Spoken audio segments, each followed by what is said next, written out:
welcome to Share a Story. My name is Tricia, this is Calamity, and today I'm going to tell you the story of Momotaro. So, there was a village, and everyone in the village was really happy. They had enough money, they had enough food, and all the children were really, really delighted, playing all day and having a really great time, until the giant came.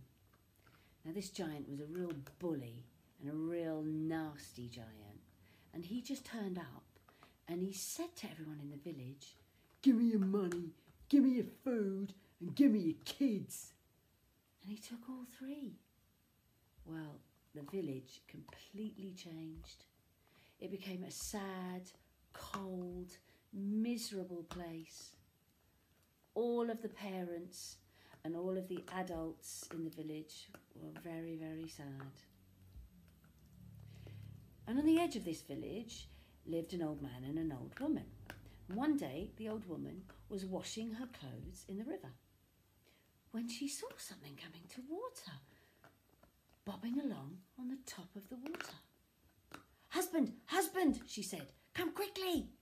So he did. And both of them stood in disbelief as they saw a giant peach coming towards them. Well, they looked at each other. The old man got his net and they hooked it and they pulled it in. Well, they were hungry and they hadn't had a peach in ages, so they sliced it down the middle. And there in the centre, where there should have been a stone, what do you think there was? It was a baby boy. Well, they couldn't believe their eyes. They were stunned. "Husband, what should we do?" said the old woman. "Well," said the old man, "let's keep him. Let's bring him up as our own." "Yes, let's," said the old woman.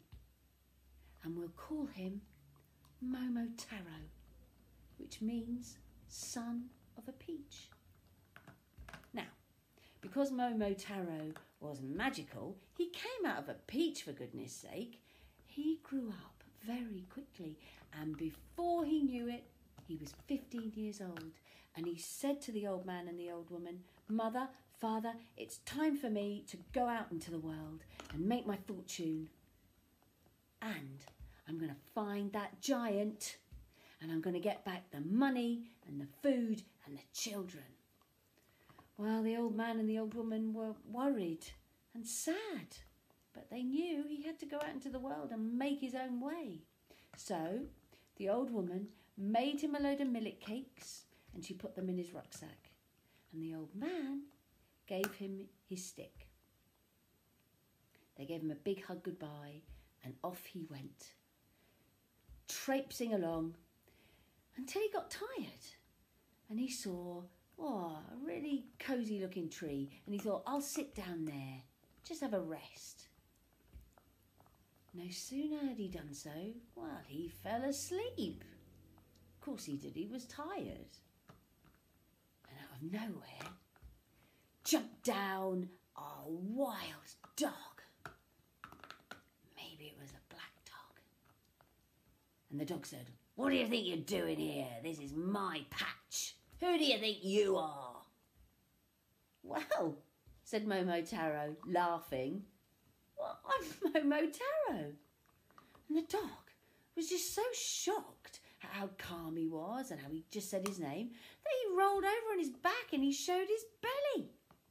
And then the dog said, "Please don't hurt me, Lord Momotaro." And Momotaro said, "I'm not going to hurt you. Here, have some of my food." And they shared some millet cakes together. And Momotaro told the dog all about his plans to go and find the giant and get back the money, the food and the kids. "Oh, that sounds like a great adventure," said the dog. "Can I come with you? I'll be a great help. I'm very fierce." "Well, okay," said Momotaro. "It'd be nice to have some company." So off the two of them went, and they started to walk into some woodland. And it got denser and denser as they got deeper and deeper into the forest. Well, wouldn't you know it, out of nowhere, jumped down in front of them a monkey. And the monkey said, "Ah, Lord Momotaro, news of your journey has travelled through the forest like a Chinese whisper, and I would love to come and help you. I'm a really, really good companion. I've got loads of really good gags, and I'm very good company." Well, Momotaro and the dog looked at each other and they said, "Okay, we could do with a nice joker. That sounds good."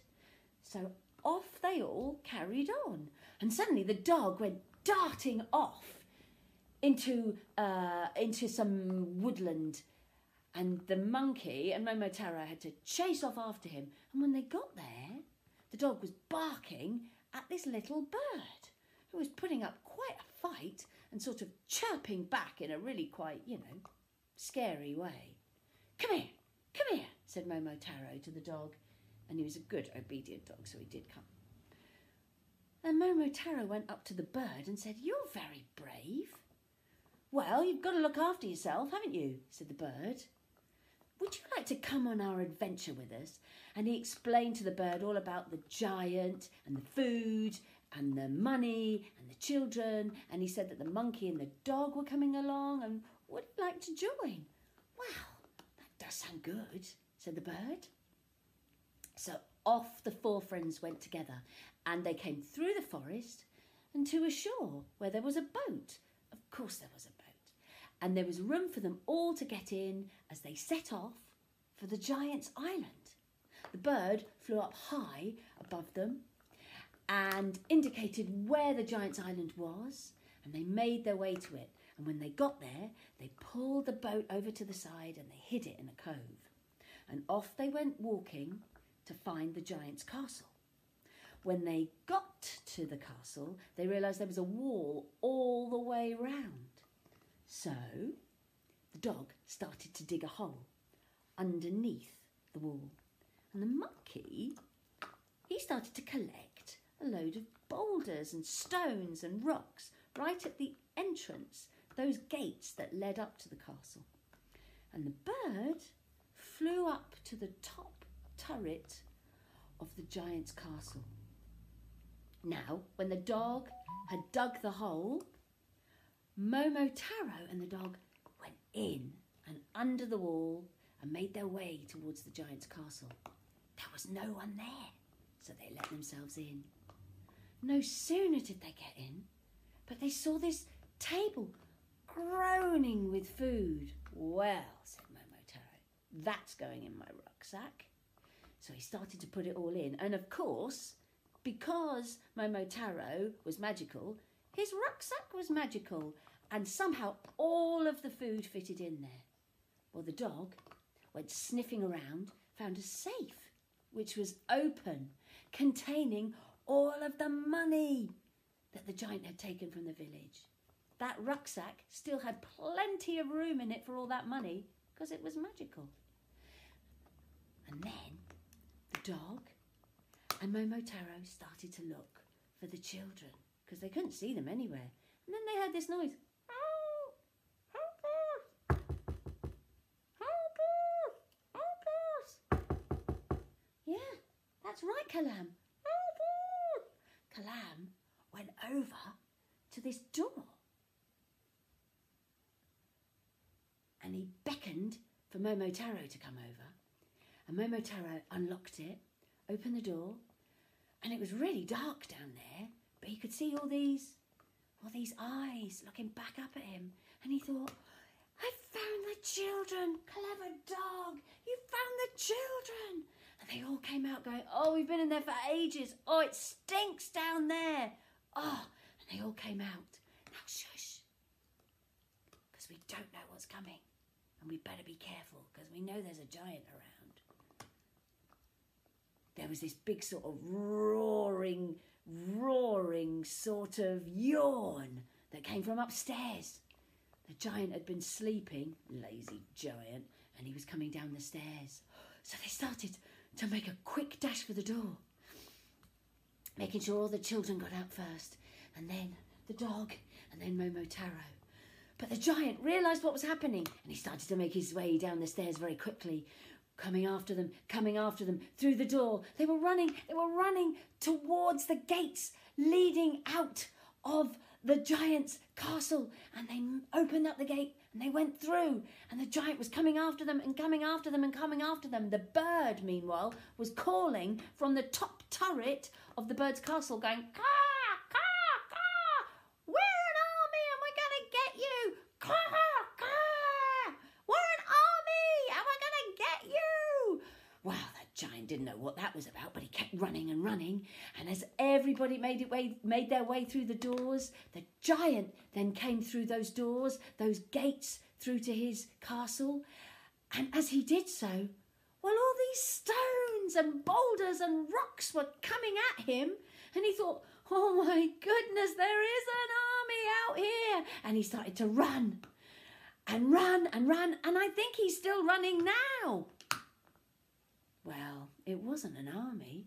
It was just a really clever monkey. He'd got that whole stack of rocks and boulders and stones, and he threw it at the giant as he came through those gates and scared him away.